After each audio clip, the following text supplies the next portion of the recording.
ಕರ್ನಾಟಕ ರಾಜಕಾರಣದಲ್ಲಿ ಮಾತಿನ ಸಮರ, ಆರೋಪ ಪ್ರತ್ಯಾರೋಪಗಳು ಹೊಸದೇನಲ್ಲ. ಆದರೆ ಟಿವಿ ಚರ್ಚೆಗಳಲ್ಲಿ ನಡೆದ ವಾಕ್ಸಮರ ಈಗ ಕೋರ್ಟ್ ಮೆಟ್ಟಿಲೇರಿ ಒಬ್ಬ ಪ್ರಭಾವಿ ಶಾಸಕರಿಗೆ ಬಂಧನದ ಭೀತಿ ತಂದಿಟ್ಟಿದೆ. ಹೌದು, ಚಿಕ್ಕಬಳ್ಳಾಪುರ ಶಾಸಕ ಪ್ರದೀಪ್ ಈಶ್ವರ್ಗೆ ಜನಪ್ರತಿನಿಧಿಗಳ ನ್ಯಾಯಾಲಯ ಜಾಮೀನು ರಹಿತ ವಾರೆಂಟ್ ಜಾರಿ ಮಾಡಿದೆ. ಮೈಸೂರಿನ ಮಾಜಿ ಸಂಸದ ಪ್ರತಾಪ್ ಸಿಂಹ ಹಾಕಿದ್ದ ಮಾನನಷ್ಟ ಮೊಕದ್ದಮೆಗೆ ಸಂಬಂಧಿಸಿದಂತೆ ಈ ಬೆಳವಣಿಗೆ ನಡೆದಿದೆ. ಹಾಗಾದ್ರೆ ಈ ಇಬ್ಬರ ನಡುವೆ ನಡೆದಿದ್ದ ಆ ವಾಗ್ವಾದವೇನು? ಕೋರ್ಟ್ ವಾರೆಂಟ್ ಜಾರಿ ಮಾಡಿದ್ಯಾಕೆ?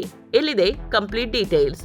ಘಟನೆಯ ಹಿನ್ನೆಲೆಗೆ ಹೋದ್ರೆ, ಬಿಜೆಪಿ ಮಾಜಿ ಸಂಸದ ಪ್ರತಾಪ್ ಸಿಂಹ ಅವರು ಶಾಸಕ ಪ್ರದೀಪ್ ಈಶ್ವರ್ ವಿರುದ್ಧ ಬೆಂಗಳೂರಿನ ಕರ್ನಾಟಕ ಜನಪ್ರತಿನಿಧಿಗಳ ವಿಶೇಷ ನ್ಯಾಯಾಲಯದಲ್ಲಿ ಮಾನನಷ್ಟ ಮೊಕದ್ದಮೆ ಹೂಡಿದ್ರು. ಈ ಪ್ರಕರಣದ ವಿಚಾರಣೆ ನ್ಯಾಯಾಧೀಶರಾದ ಸಂದೀಪ್ ಪಾಟೀಲ್ ಅವರ ಪೀಠದಲ್ಲಿ ನಡೆಯುತ್ತಿದೆ. ಆದರೆ ನ್ಯಾಯಾಲಯ ನೀಡಿದ ಸಮನ್ಸ್ ಹಾಗೂ ವಿಚಾರಣೆಗೆ ಶಾಸಕ ಪ್ರದೀಪ್ ಈಶ್ವರ್ ಅವರು ಹಾಜರಾಗಿರಲಿಲ್ಲ. ಸತತವಾಗಿ ವಿಚಾರಣೆಗೆ ಗೈರಾದ ಹಿನ್ನೆಲೆಯಲ್ಲಿ ಕೋರ್ಟ್ ಇದನ್ನ ಗಂಭೀರವಾಗಿ ಪರಿಗಣಿಸಿದೆ. ಪರಿಣಾಮವಾಗಿ ಪ್ರದೀಪ್ ಈಶ್ವರ್ ವಿರುದ್ಧ ಜಾಮೀನು ರಹಿತ ವಾರೆಂಟ್ ಜಾರಿಗೊಳಿಸಿ ಮುಂದಿನ ವಿಚಾರಣೆಯನ್ನ ಸೆಪ್ಟೆಂಬರ್ 7ಕ್ಕೆ ನಿಗದಿಪಡಿಸಿದೆ. ಅಂದ್ರೆ ಮುಂದಿನ ವಿಚಾರಣೆಗೂ ಮುನ್ನವೇ ಪೊಲೀಸರು ಬಂಧಿಸುವ ಅಥವಾ ಕೋರ್ಟ್ಗೆ ಹಾಜರುಪಡಿಸಬೇಕಾದ ಸನ್ನಿವೇಶ ನಿರ್ಮಾಣವಾಗಿದೆ. ಅಷ್ಟಕ್ಕೂ ಈ ಇಬ್ಬರ ನಡುವೆ ಅಷ್ಟೊಂದು ವೈಷಮ್ಯ ಬೆಳೆಯುವುದಕ್ಕೆ ಕಾರಣವೇನು? ಕಳೆದ ವರ್ಷ ಇಬ್ಬರ ನಡುವೆ ಭಾರಿ ಮಟ್ಟದ ವಾಕ್ಸಮರ ನಡೆದಿತ್ತು.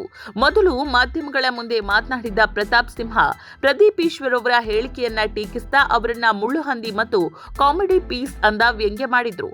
ಇದಕ್ಕೆ ಪ್ರತಿಯಾಗಿ ಪ್ರದೀಪ್ ಈಶ್ವರ್ ಕೂಡ ಅಷ್ಟೇ ಖಾರವಾಗಿ ತಿರುಗೇಟು ನೀಡಿದ್ರು. ಆದರೆ ಆ ತಿರುಗೇಟಿನಲ್ಲಿ ವೈಯಕ್ತಿಕ ಹಾಗೂ ಕುಟುಂಬದ ವಿಚಾರಗಳನ್ನ ಎಳೆದು ತರಲಾಗಿತ್ತು ಅಂತ ಪ್ರತಾಪ್ ಸಿಂಹ ಅವರು ಆರೋಪ ಮಾಡ್ತಿದ್ದಾರೆ. ಪ್ರದೀಪ್ ಈಶ್ವರ್ ಅವರು ಪ್ರತಾಪ್ ಸಿಂಹಗೆ ತಿರುಗೇಟು ನೀಡುವಾಗ ಹೀಗೆ ಹೇಳಿದ್ರು: ನಮ್ಮ ತಂದೆಯನ್ನಂತೂ ನಿಮ್ಮ ಊರಿಗೆ ಕಳುಹಿಸಲ್ಲ, ನಮ್ಮ ತಂದೆ ನಿಮ್ಮ ಊರಿಗೆ ಬರಲ್ಲ ಅಂತ ಬೇಜಾರ, ನಾನು ಕಳುಹಿಸೋಕೆ ರೆಡಿ ಇಲ್ಲ ಗುರು, ನಮ್ದು ಸಂಪ್ರದಾಯಸ್ಥ ಕುಟುಂಬ ಅಂತ ವ್ಯಂಗ್ಯವಾಗಿ ಪರೋಕ್ಷವಾಗಿ ದಾಳಿ ನಡೆಸಿದ್ರು. ಅಷ್ಟೇ ಅಲ್ಲದೆ ಪ್ರತಾಪ್ ಸಿಂಹ ಅವರ ತಂದೆ ತಾಯಿ ದೈವ ಭಕ್ತರಿರ್ಬೇಕು, ಅದಕ್ಕೆ ಪ್ರತಾಪ ಅಂತ ಹೆಸರಿಟ್ಟಿದ್ದಾರೆ, ಇಲ್ಲದೆ ಹೋಗಿದ್ರೆ ಕೋತಿ ಅಂತ ಹೆಸರು ಇಡ್ತಾ ಇದ್ರು ಎಂದು ಹೇಳಿಕೆ ನೀಡಿದ್ರು. ತಂದೆ ತಾಯಿಯರ ಕುರಿತು ಹಾಗೂ ಚಾರಿತ್ರ್ಯ ವಧೆ ಮಾಡುವ ರೀತಿಯಲ್ಲಿ ಮಾತನಾಡಿದ್ದಾರೆ ಅಂತ ಕೋಪಗೊಂಡ ಪ್ರತಾಪ್ ಸಿಂಹ ನೇರವಾಗಿ ನ್ಯಾಯಾಲಯದ ಮೊರೆ ಹೋಗಿ ಮಾನನಷ್ಟ ಮೊಕದ್ದಮೆ ದಾಖಲಿಸಿದ್ರು.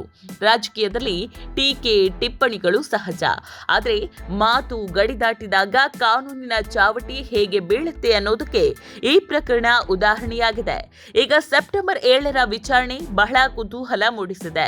ಪ್ರದೀಪ್ ಈಶ್ವರ್ ಅವರು ಕೋರ್ಟ್ಗೆ ಹಾಜರಾಗಿ ಜಾಮೀನು ಪಡೆಯುತ್ತಾರಾ ಅಥವಾ ಪ್ರಕರಣ ಬೇರೆ ತಿರುವು ಪಡೆಕೊಳ್ಳುತ್ತಾ?